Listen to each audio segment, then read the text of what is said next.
उत्पत्ति अध्याय 38। यहूदा और तामार।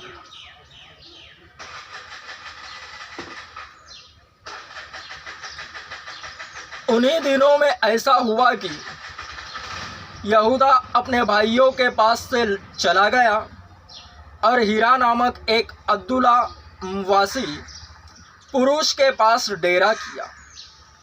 वहाँ यहूदा ने शुवा नामक एक कनानी पुरुष की बेटी को देखा और उससे विवाह करके उसके पास गया। वह गर्भवती हुई और उसके एक पुत्र उत्पन्न हुआ और यहूदा के उसका नाम एर रखा। और यहूदा ने उसका नाम एर रखा।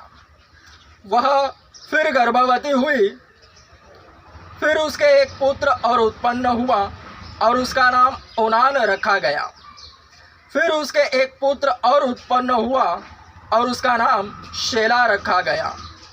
और जिस समय इसका जन्म हुआ उस समय यहूदा कजीब में रहता था और यहूदा के तामार नाम की एक स्त्री से अपने जेठ एर का विवाह कर दिया।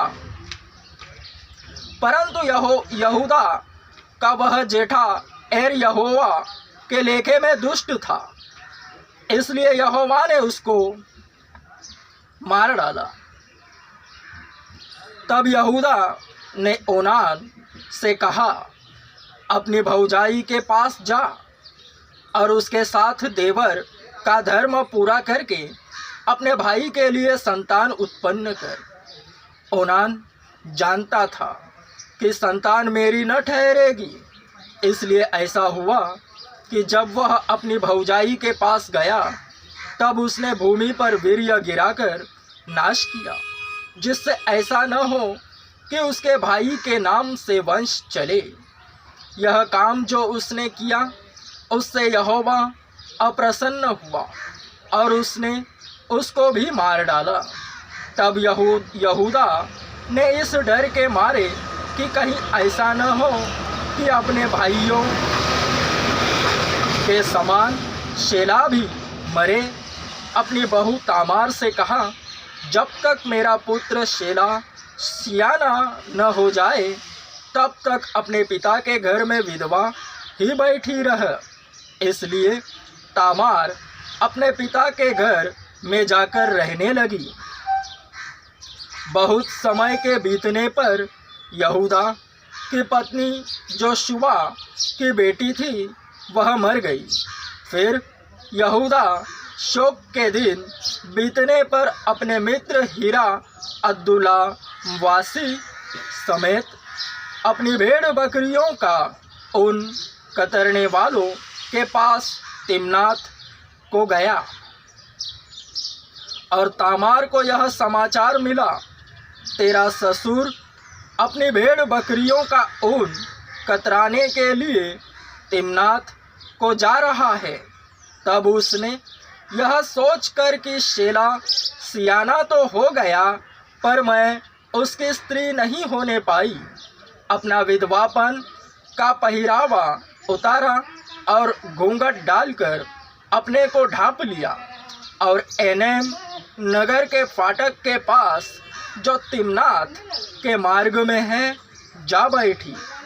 जब यहूदा ने उसको देखा उसने उसको वेश्या समझा, क्योंकि वह अपना मुंह ढांपे हुए थी। वह मार्ग से उसकी ओर फिरा और उससे कहने लगा, मुझे अपने पास आने दे, क्योंकि उसे यह मालूम न था कि वह उसकी बहू है। उसने कहा, यदि मैं तुझे अपने पास आने दूं तो तू मुझे क्या देगा?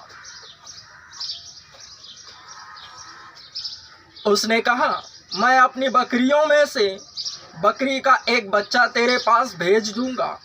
तब उसने कहा, भला उसके भेजने तक क्या तू हमारे पास कुछ रेहन रख जाएगा? उसने पूछा, मैं तेरे पास क्या रेहन रख जाऊं? उसने कहा, अपनी मुहर और बाजूबंद और अपने हाथ की छड़ी। तब उसने उसको वे वस्तुएं दे दी और उसके पास गया और वह उससे गर्भवती हुई। तब वह उठकर चली गई और अपना घूंघट उतार के अपना विधवापन का पहरावा फिर पहन लिया। तब यहूदा ने बकरी का एक बच्चा अपने मित्र उस अब्दुल्लावासी के हाथ भेज दिया कि वह रेहन रखी हुई वस्तुएं उस स्त्री के हाथ से छुड़ा ले आए। पर वह स्त्री उसको न मिली। तब उसने वहाँ के लोगों से पूछा, वह देवदासी जो अनैम में मार्ग की ओर बैठी थी कहाँ है? उन्होंने कहा, यहाँ तो कोई देवदासी न थी।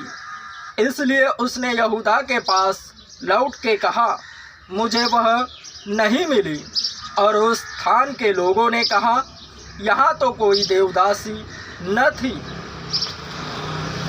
तब यहूदा ने कहा, अच्छा, वह बंधक उसी के पास रहने दे, नहीं तो हम लोग तुच्छ गिने जाएंगे।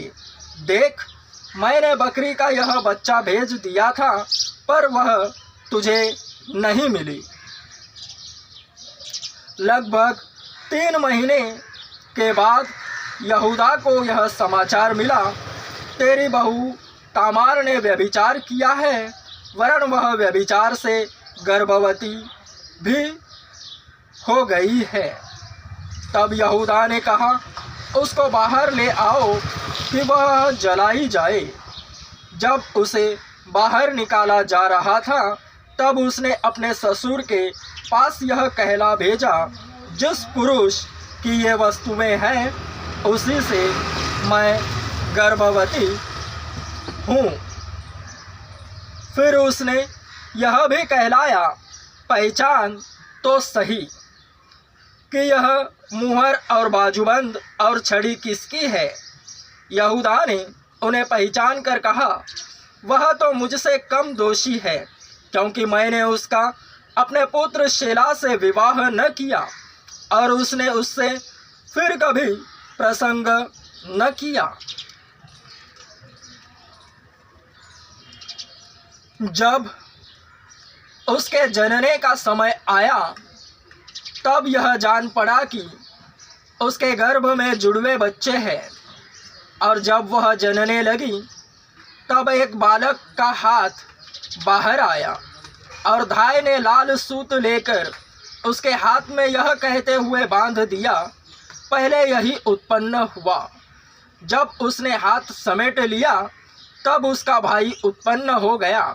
तब उस धाय ने कहा, तू क्यों बरबस निकल आया है? इसलिए उसका नाम पेरेस रखा गया। पेरेस अर्थात टूट पड़ना।